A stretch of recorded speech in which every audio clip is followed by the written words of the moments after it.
The first part is like, why is this important? Why should we be doing this, right? Then we can go to more about operationalization. So, how, what are the barriers typically in operationalizing this, in terms of like organizational buy-in, technical barriers, etc.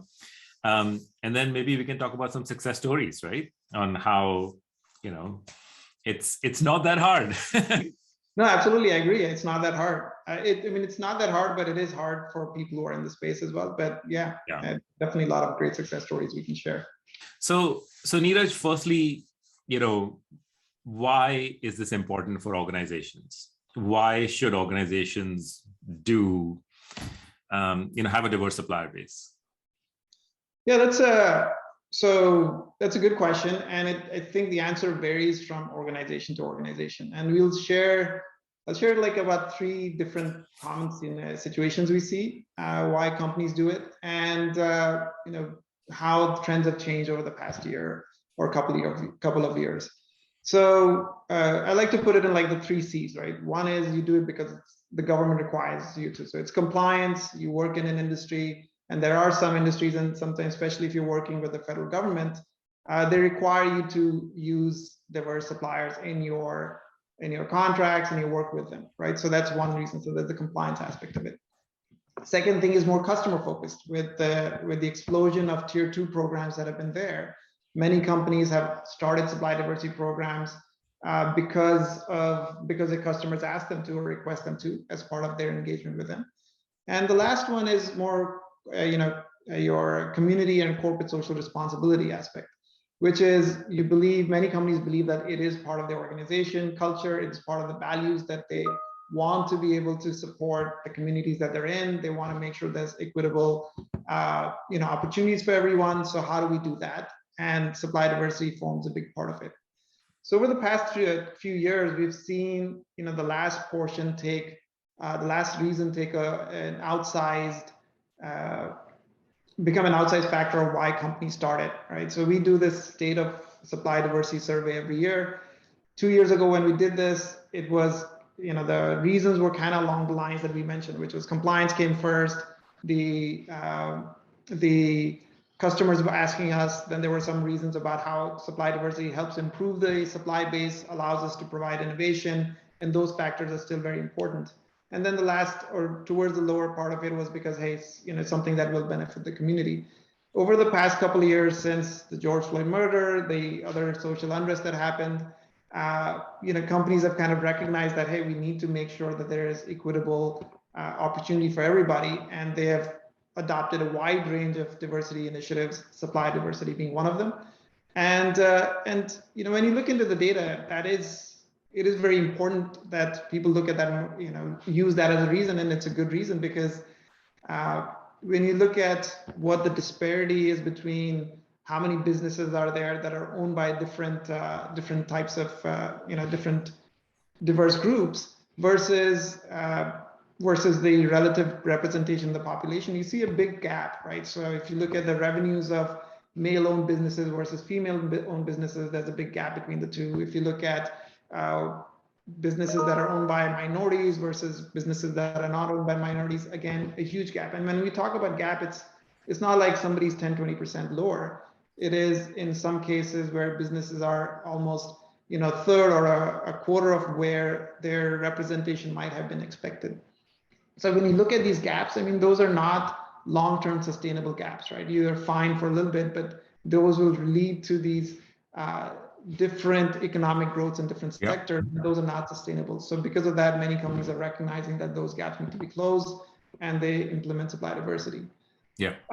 I'll add a couple of things of when you do it for that, but you also recognize a lot of benefits. You get a lot more innovation because you're just now bringing in suppliers who may not have been part of it. You find that employees have greater values that they align with, and they actually have better impression of the company because of it. You find cost savings in areas where you may not have before, because now you're just engaging suppliers that you may not have. So there are a lot of benefits to supply diversity, but the primary reason where many people are kind of looking at it falls into one of those 3 categories. Yeah. And I think just personally, what really excites me about this is this is a virtuous circle and a virtuous cycle that we can create to, sort of uplift everyone, right? To basically give equal opportunity to everyone. Because, entrepreneurship is one of the best ways to create wealth. And if you're sort of encouraging, diverse businesses, then, they, sort of help their community. They in turn hire more diverse businesses as their suppliers. So it's just a wonderful virtuous cycle. In fact, I recently gave an interview to Authority Mag, and what they asked me, sort of how are you giving back? And this was my main thing. I'd like to give back by making by trying to get this sort of virtuous circle going, right? So absolutely, Neeraj. I think it's well established now, for multiple reasons, that this is no longer a nice to have sort of, collect the supplier diversity data just before you have, a client presentation or, you have a compliance request, right? This needs to be a part and parcel of how you work with suppliers, right? And I think later in the, sort of in the, in this webinar, we'll talk about the evolution of these programs, right? Where do companies start? And then, sort of, what does best in class look like, right? Okay, awesome. So, folks, just on the phone, does anyone want to share anything about, sort of benefits, or why should companies do it, or should we sort of keep moving to, operationalizing and benefit, sort of, barriers and the evolution of the program, etc.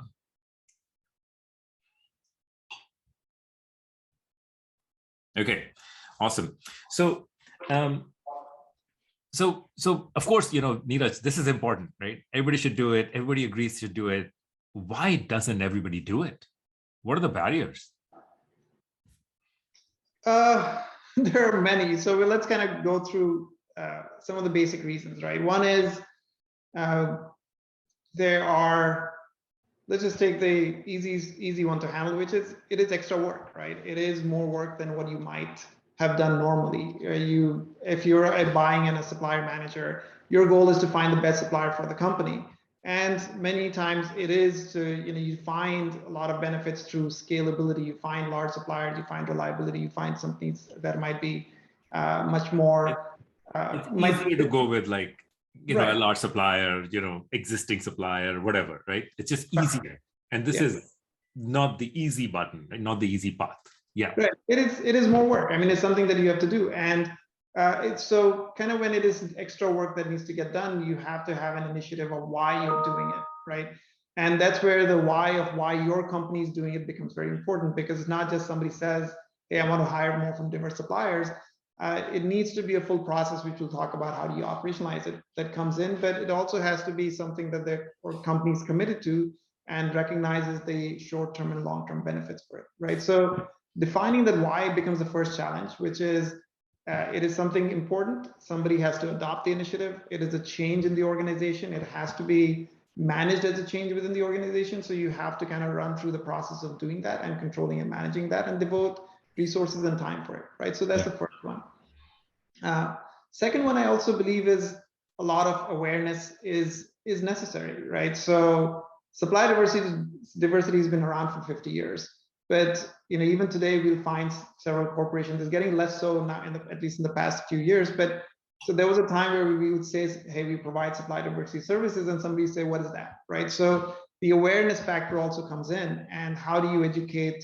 If you have a sourcing team that's hundreds of buyers, how do you educate them about what supply diversity is? What does it mean to be minority owned? What does it mean to be women owned? How do you find suppliers in this way? How do you actually operationalize a bunch of this? Why you should be doing it? Getting that education and your team aware of, or your company aware of what supply diversity is, why is it important, and how is it going to help the corporation, becomes the second part. So one is the reason for doing supply diversity needs to be clearly defined, and that takes effort. Second is educating your team about it, takes effort. And then lastly, obviously, it is work that needs to be done. So getting people on board and putting the infrastructure in place, putting the tools in place, bringing the talent in place to manage those is the third piece. So those are some of the operational aspects of why it gets challenging. Then you get also some change management issues where sometimes people may not align with why this needs to be done, or sometimes they feel like this is not necessary.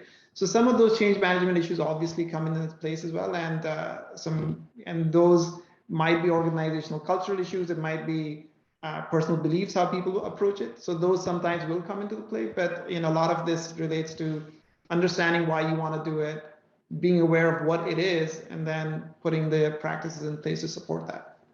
Yeah. No, thanks, Neeraj. Yeah, totally with you. So, I think so the organizational barrier is probably one of the main ones, right? Because most people just start with, I want reporting, right? All I want is reporting, right? Yeah. And then sort of beyond it, it's hard, right? I mean, so to move beyond like reporting and certification, it becomes very hard for the organizations. But I think the true value comes when this can be a part of the organization's process and culture, right? Yeah.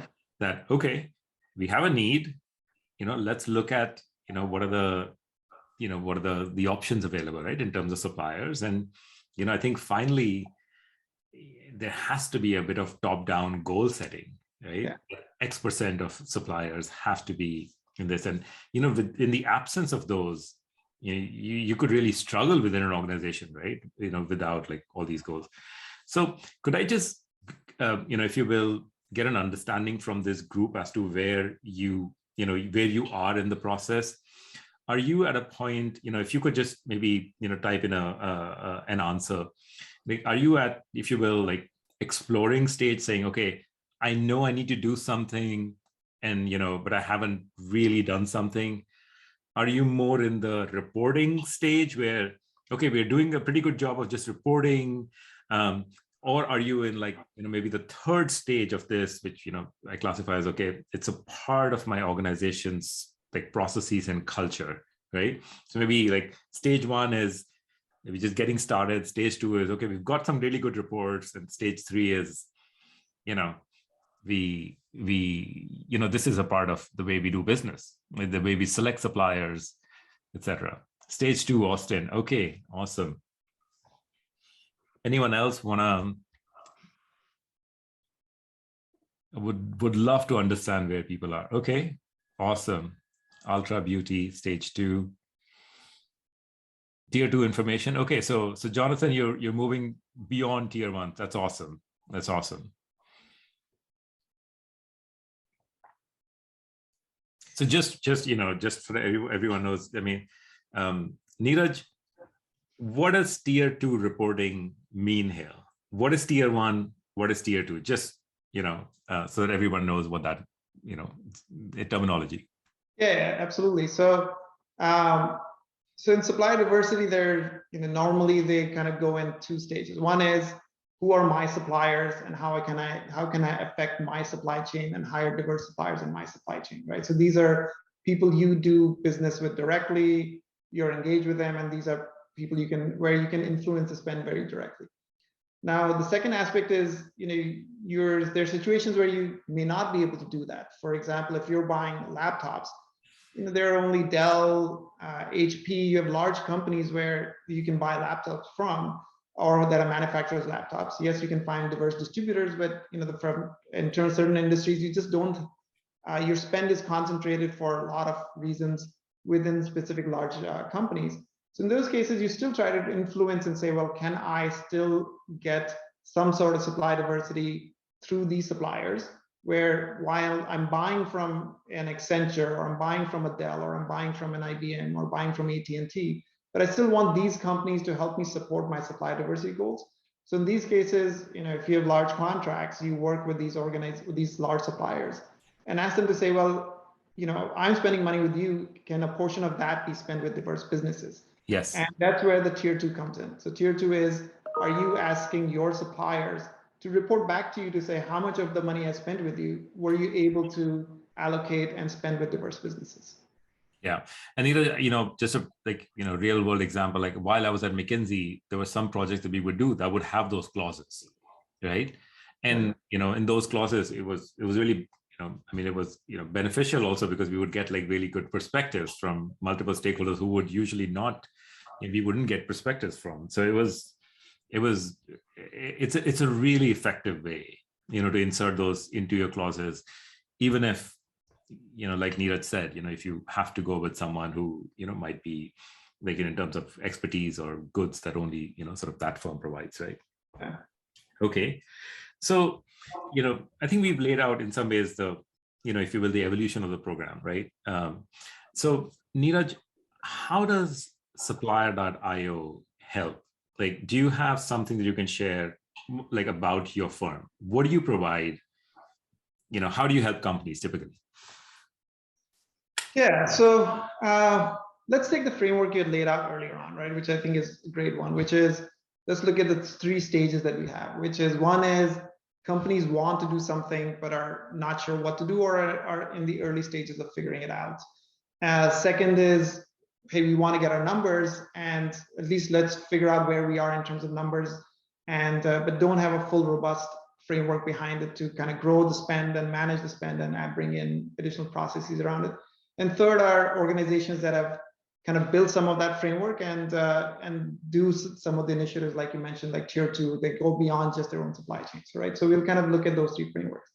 So if you're in the first stage, our company can help assist with and say, well, if you need to have an understanding of, well, what should we even do with supply diversity in our organization, in our industry, in our specific space? We provide services where we can help companies look and say, well, here are how other peers that you have work in the space.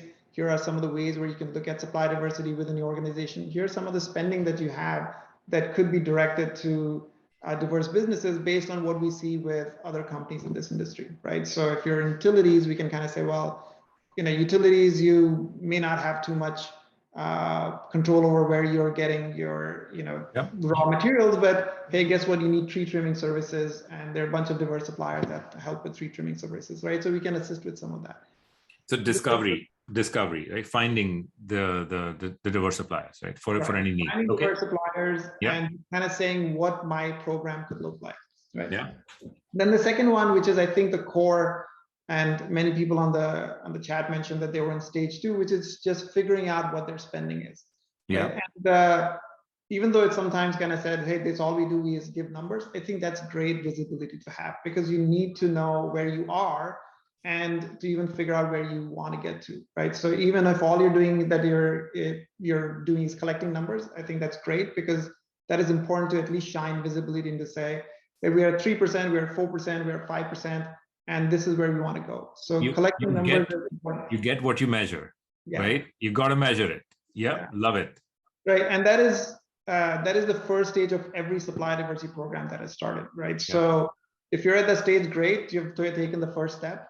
And so for that, we help companies kind of identify, look at their supply base, identify which of the diverse suppliers are which of their business suppliers are diverse, tie it up with spend and give them some initial metrics of where they are. And from then on, we can also kind of guide and say, hey, here's how you compare relative to other peers in the in your space and so on. But again, giving you the initial view of where you are and what you could be gives you some guidelines to kind of at least build that framework. And then lastly, once you go into the third stage, when you have a robust program, then we support companies in all sorts of ways. We'll help you with discovery. We will help you with tracking and ongoing measurement. Diverse suppliers change every so often, so kind of tracking that status. We help you put the tier 2 program in place. We can help you measure your economic impact of what your programs are across the board. We can help kind of build networks of specific suppliers that you're looking for. So as we get into the third stage, we offer a more robust, full suite type of approach, but we can assist in all of those 3 stages. That's awesome. Thanks, Neeraj. And, for those curious about what Certa does, or, what we basically tie all the different programs related to suppliers under one umbrella. Right. So we are basically this sort of connector, of the full life cycle of suppliers. So everything from requests to onboarding to supplier, diversity to all the supplier risk, etc. Right. So basically what that means in terms of stages, the way sort of Neeraj was describing it, is if you're in stage 2, you want to just do reporting, Certa will instantly connect with Supplier.io and give you certifications for all these suppliers, whether they're diverse or not. And you get the report instantly, right? If you're in stage 3 where you're actively encouraging, sort of, use of suppliers and, sort of, if you will, requiring your tier 1s to get, diverse tier 2 suppliers, then those business rules are things that we can easily implement because, when sort of organizations use Certa, you can sort of easily, the entire process goes through Certa, so you can insert all these business rules into your process, right? So if you're interested, I can just show you very quickly how easy it is at a later stage, like, and I want to do what's sort of interesting for this audience, right? So I'm going to show you how easy it is to, like, literally insert supplier.io data, into your supply diversity program, if you're running something like Certa. It's literally like drag and drop, right? That's how easy it is. Okay, so I think, Neeraj, we understand. Could you talk a little bit about like organizational buy-in? I know that's probably not an issue, but how can, like, for someone who's sort of moving from even stage 1 or stage 2 or stage 2 to stage 3, do you have any tips for folks on how they can move their organization along? Yeah, absolutely. So, and this is a great question because it's changed over the past 2 years, right? And by the way, I'm looking at the chat and there's some amazing questions in the chat as well. We should probably get to at some point. But from like 2 years ago, getting organizational buy-in, used to be that there would be this person who was very passionate about supply diversity within the organization, and they had to kind of go fight this uphill battle where they had to convince the leadership of doing it. They had to kind of bring the organization along, and drove a lot of movement forward, saying, "Hey, once I got the organization to do, I'm a person who's passionate about instituting this within my organization," and they did a lot of work to put in place.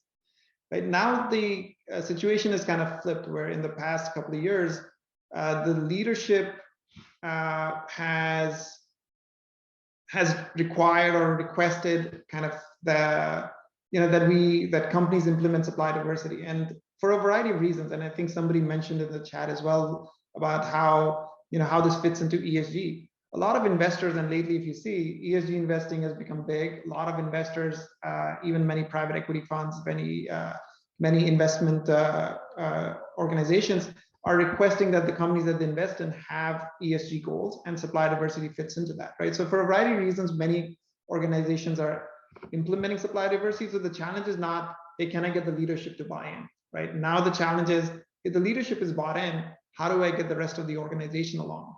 So it makes the challenge somewhat easier.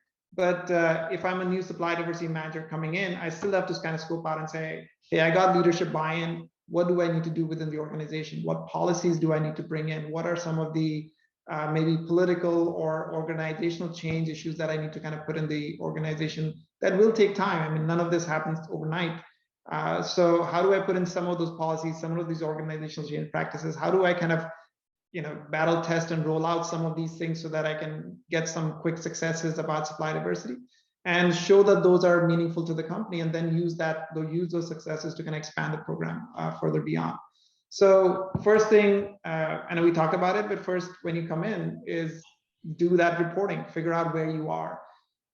Given how many diverse suppliers there are today, it's very likely that, well, let me put it this way. I have not, in my 20 years, come across a company that runs an enrichment with us and doesn't find at least some diverse suppliers, and many are pleasantly surprised how many suppliers they find, right? So do that assessment first, and that'll give you an idea of where you are, and based on that, then set the next goals. The next goal might not be, hey, let's become the industry average. It might just be, all right, I need to educate my indirect team to start looking at diverse suppliers when they look at it, right? Because that is a more faster transaction space. You have a lot more companies, maybe somewhat lower risk that you can start looking at. And let me look at indirect space and start bringing in some policies, so test out some organization changes over there to bring companies in, and build some of those smaller successes that you can get, and then expand those into some of the harder and more challenging areas, which might be on the direct side or some of the larger contracts and so on. So getting that organizational buy-in has reduced as a challenge, but you still have, once you come in, the organizational change aspect of it. How do you get your procurement team aware of the space? What are some of the policies you should adopt? What are some of the initial easy steps you can take, the baby steps you can take, which will show you some returns, and then build on those successfully to kind of look at it. One thing I always recommend companies is, it's not a 6-month or 1-year journey. It's a 5-year journey, right? So to get to a space where you are a well mature supply diversity program. And that is just because, organizations are, it's like a muscle. It takes time to change and to adapt. And so plan it as that. There'll be challenges, there'll be successes, but plan it as a long-term journey and set goals accordingly, right? And that, I think, will help quite a bit. So, Robert, do you had a good question. Do I get credit for only the dollars I spend on specific materials used to make what I purchase to produce what is used using, I think I'm saying supply diversity source suppliers, or, Supplier.io source suppliers. So Robert, is the question like, how do you sort of account for the diverse spend when it's tier 2? Yeah, I'm talking about the granularity. If I spend 100,000 on anything, I think maybe to keep it simple, building a ship, or something where you set up and you buy one as opposed to buying an off-the-shelf item. But if I'm buying 100,000 from a diverse supplier, do I get all of that, even though, well, help me with the math, I guess. I don't want to double count, and I can see a percentage of a percentage. If, the supplier is reporting 5% of what they do, I can get in the win column. Looking for some help not to double count or miss anybody. Yeah, Robert, I'll just give you a very simple framework that some of my clients use. And then, Neeraj, if you can expand on that, please, right?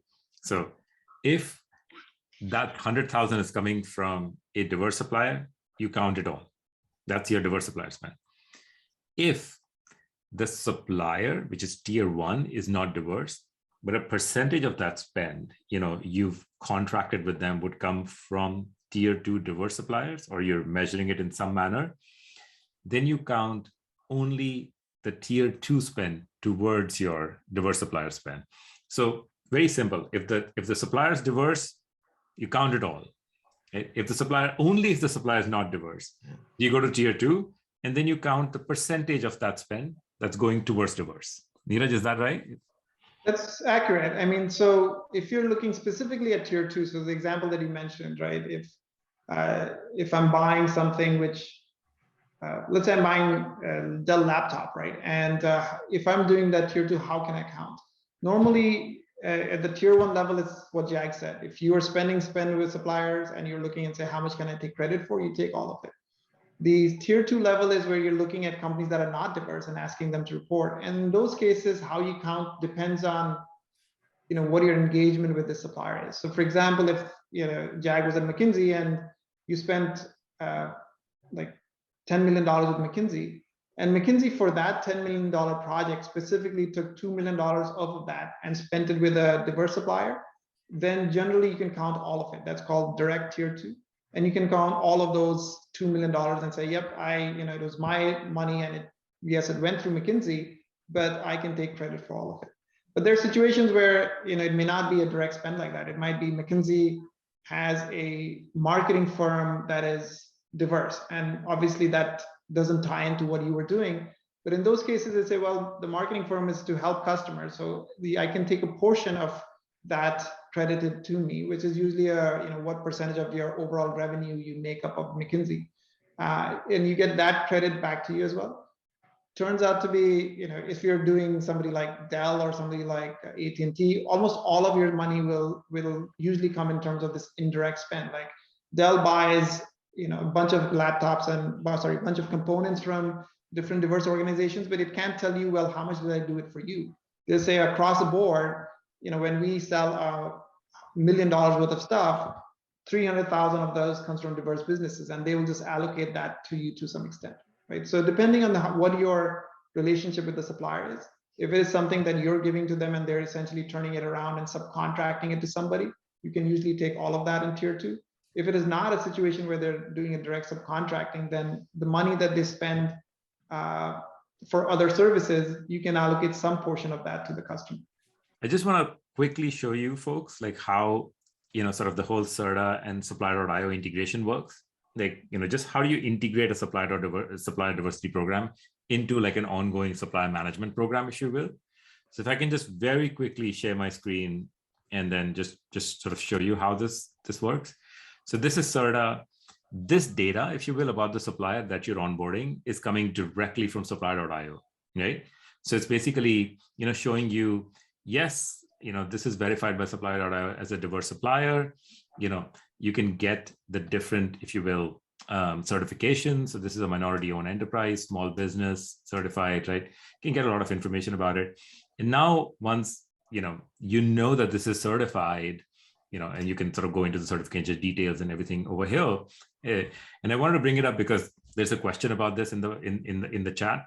So you can get like, as you're just, onboarding suppliers, sort of doing the privacy reviews and compliance reviews and, security reviews and all that, just as a part of that process, supplier diversity doesn't need to be an additional step.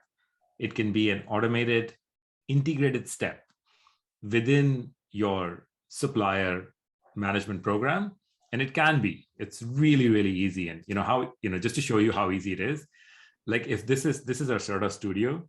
So if you wanted to, and so a business requester comes in and creates a request, the supplier comes in and provides their information, including tax, banking, security information, etc. If you wanted to insert like Supplier.io into it, all you would do is click on templates, go to source, look at Supplier.io, right? You could, we have multiple other sources like EcoVadis, if you will, for sustainability, right? I click on Supplier.io. And all I do is just pick it up and say, you know what? I want the supplier verification to happen here. And all I do is just drop it, right? And it's basically adding all the things that you would need and success. And there you go, right? You have supplier diversity verification using Supplier.io, like, ready, right? So it's literally as easy as that. We've, Neeraj and, sort of Supplier.io and Certa has built this, sort of this partnership and integration to make it, as easy as we can, and we're in this journey and we'll continue to make it easier, right? Sorry. Actually, to that point, Jag, wanted to add. So what Jag showed you is very important, right? Which is supplier diversity to the extent that you can do this within your organizations, to make it as simple where it's just available as part of your normal day-to-day activities. That is a big plus, because if you can do it to say, hey, I'm doing this process for all my suppliers, and supplier diversity just happened to be one more checkbox that I did want to put onto that where I'm validating suppliers, that makes it very easy. Now, if you're trying to do it separately where you follow one process for all your suppliers, but then say, oh, I got to figure out something for supplier diversity, let me send this data out to Supplier.io and we'll still work with that. But that, I think for starting point, it's great for us to help outside as a separate process. But as you kind of get your systems in place, as you get the organization in place, having the simplicity that Jag just showed, which is you're just doing all the things that you would normally do, and you're doing 10 things, and this just happens to be the next 11th thing that is as simple to bring in. So to the extent that you can build your organization, build your tools and processes to accommodate supplier diversity, is just yet another thing that you do with the rest of your suppliers. I think that'll be that's simplifies the adoption, simplifies the implementation, simplifies the operations around supply diversity quite a bit. Yeah, and this is, helps you get to stage 3 much more easily, right? Much more easily, yes. If it becomes a part of your process. So you may have noticed in the demo that the supplier had multiple certifications. I think it was, supplier was women-owned and and I think owned by a diverse group, right? So I think there's a question from Kin, which is how do you sort of separate that out, right? How do you, when you do accounting, does it fall under both, women-owned and minority-owned, or does it fall, under one, and how do you prevent double counting? Yeah, so that's a great question. And I think the way it was posed is even more interesting, which is, so I'll take the first question. So for example, if there is a a business that is owned by a minority and the same person, so owned by somebody who's minority and a woman, right? So this business happens to be a woman-owned business and a minority-owned business. So in those cases, if you spent $100 with them, we will, when we count diverse spend, we say your diverse spend is $100. Obviously, you don't double count that. Yeah. But then how you view the data makes a difference. So if somebody were to ask you, well, how much is your minority-owned spending? Then guess what? That is also $100. And if somebody were to say, how much is your women-owned spending? Then that is also $100. It's just that you can't add them up and say, I'm $200 because I'm counting 100 in minority and 100 in women. You have to eliminate some of the double counting. Depending on what tools you're using, sometimes that gets complicated. If you try to do it in Excel, people like to just be able to sum from top to bottom and it needs to add up. So in those types of tools, sometimes it gets challenging. So companies will often have a hierarchy. They will say that if somebody's minority and woman, then I'll count them only as minority and not as women. And so on. They'll add in the other criteria of veterans, LGBT, and so on. So some companies do that. That's not our recommended approach because you drop off some spending there. But many tools that you see today will eliminate the duplicate counting automatically. You'll say if you're looking for minority, it says $100. If you're looking for women, it's $100, and my total diverse spend is also $100. Ken asked a much more fascinating question, which today is this weird situation where the company is diverse, but it cannot be counted as diverse, which is there are two owners to a company, which one happens to be minority and the other happens to be women. Now, this supplier is as diverse you can get, right? But today's certification rules require that one of them has to own for 51%. A 50-50 ownership does not allow them to be counted as minority in either which way. So, which is a weird situation that in that situation, if somebody's exactly 50% owned by a minority and the other 50% owned by a woman, today they would not qualify under any category. My recommendation to that company is, one person gives one extra share to somebody else, and you'll be able to count it as you will be able to be counted in at least one category. But today, if it's exactly 50%, the weird rules that allow it today don't allow it to be counted in anything because you have to be, at least 50% or more. You have to be slightly more than 50% to be counted in one of those categories. And I think Kim also shared like a standard report, which might be helpful. Kim, thanks for sharing that from Diversity Inc. And it looks like, Kim, if you have an example of a report, please do share it. It might benefit the entire group. You get standard reports from every tool. Like, I'm sure Supplier.io has some tools, Certa has some tools, but it looks like there's, another sort of standard for reporting, which might help people speed up some of the diversity programs. You have the ability to track tier 2 that's publicly reported. Okay, so this is from Nick. A question for you, Neeraj. Will Supplier.io have the ability to track and report tier 2 spend that is publicly reported? So the way I understand it, and Nick, please correct me if I'm wrong, is if a company has already reported their sort of, the X% of their sourcing comes from diverse suppliers, then can we automatically use that even if the supplier reporting it is not diverse? Is that the question? Yeah. It's more so we use Supplier.io flash enrichment for our tier 1 reporting, right? We upload the list of suppliers, you tell us, here's all your diverse suppliers, here's what the spend looks like, etc. Going back to the conversation we're having where we were saying, okay, using McKinsey as an example, let's say 1% of McKinsey is with diverse suppliers. So if we were to take our spend with McKinsey and say, okay, 1% of that equals tier 2 diversification spend. My question was, will Supplier.io or does Supplier.io have the capability to report on that tier 2 spend if you know it, or is that something that you're thinking about for the future? That's an amazing insight. That's awesome. Yeah. So traditionally, most companies have not reported this publicly, right? And there have been like a handful of companies that do it. We collect some of those, but we've generally not we've generally not done tier 2 reporting the way you've mentioned it. As more and more companies report this information out, then yes, it would be a channel that we can look at. But today it's just a handful of companies that will even report that publicly in terms of what their supply diversity spending is. So that's one portion. Just the data availability today is very limited. So because of that, the tier 2 reporting is not, we don't use that approach. Second thing is that even when data are available, it's usually outdated, right? So if you're okay with just getting an average of what it might be, then yes, that can be used. But often more companies most of our customers are doing tier 2 on a quarterly basis. And most companies don't publish this number out on a quarterly basis. They will say, in 2021, I had 5% spend, which is great, but now I'm looking for Q1 2022. And that the level of data may not be available at that frequency, right? So to the extent that companies are okay with, like, let's say last year's data and trying to extrapolate it to today,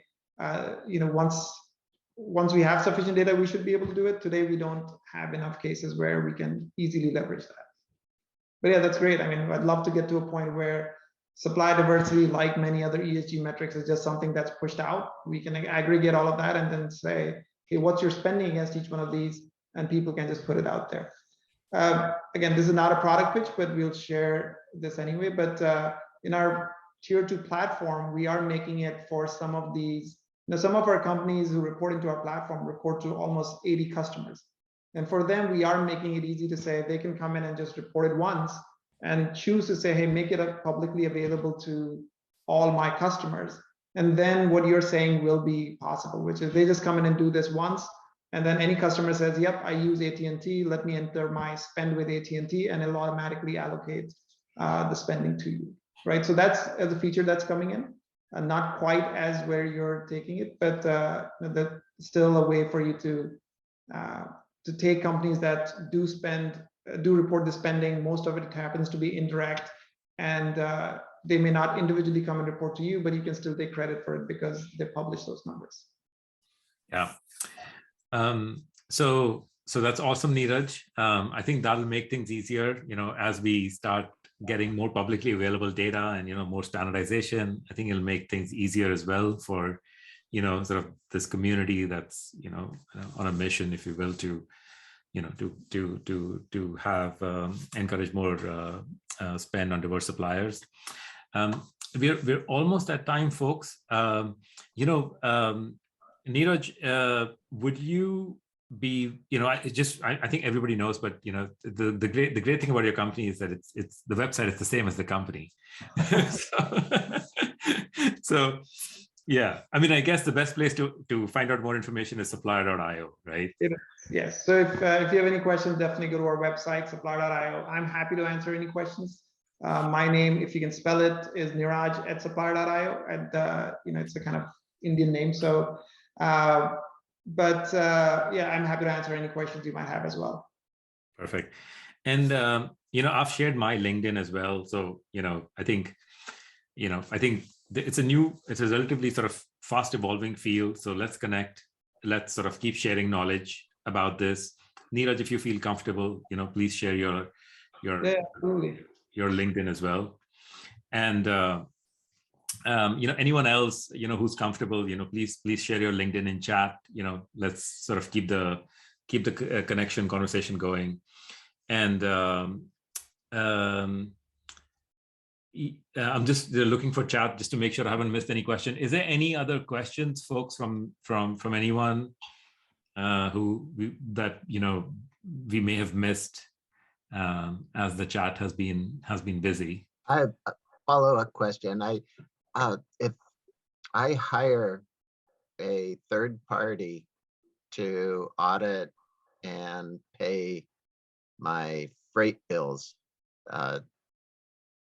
and well, the freight bills are coming in from diverse and large multinationals, pick on yellow, whatever do I still get 100% credit of that tier 1 spend because I've hired a diverse supplier to pay my bills and audit audit the bills for compliance and, pay what's right? Yeah, so I guess two parts to that. One is for the audit portion, yes, you can count 100%. If you are using them as a pass-through to essentially pay somebody else, then I would not count that as diverse spend, because they're taking what you're selling, what they're essentially going to transfer everything except, let's say, 1% or 2% to somebody else, and they're a pass-through. In those cases, you can count whatever their fee is as diverse, but the rest of it, that wouldn't be appropriate counting. Neeraj, thank you again for joining.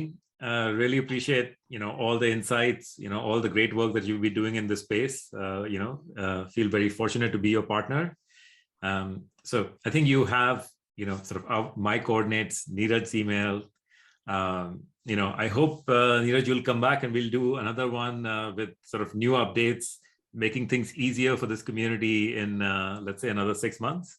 Absolutely. Well, first of all, thank you for inviting me. And again, this was a fascinating conversation. I love always when people kind of share what they're doing. Nick's idea of how they represent supply diversity for multiple companies that have multiple diversity is awesome. So this is a great source of idea for me as well. So thank you for inviting me. I thoroughly enjoyed this. And really appreciate everyone chiming in with questions. Love the interactive nature of this discussion, this group. I really hope we can again reconvene in let's say about second half of the year and help each other out.